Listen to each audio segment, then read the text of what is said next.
So hello guys, কেমন আছো তোমরা?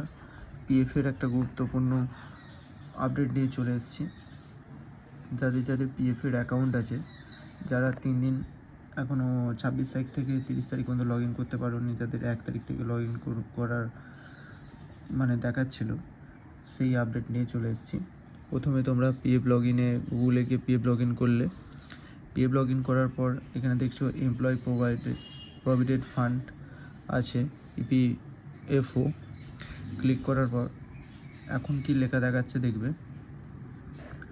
এখন লেখা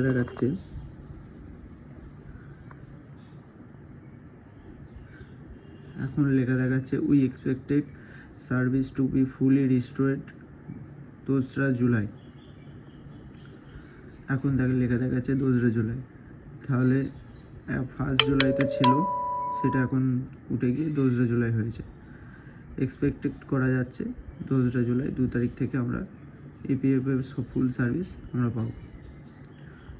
তো এই নতুন আপডেট নিয়ে ভিডিওতে আমি বললাম। যাদের ভিডিও ভালো লাগলে অবশ্যই লাইক সাবস্ক্রাইব করে দিও। এর থেকে যে নেক্সট আপডেট যদি পেতে চাও, চ্যানেলটা সাবস্ক্রাইব করে দিও। ইপিএফও সাইটে পুরো একদম মেনশান করে দিচ্ছে 2রা জুলাই এক্সপেক্টেড ডেট। বলা যায় না যে কালই খুলতে পারে, 2রা জুলাই দেরিও হতে পারে।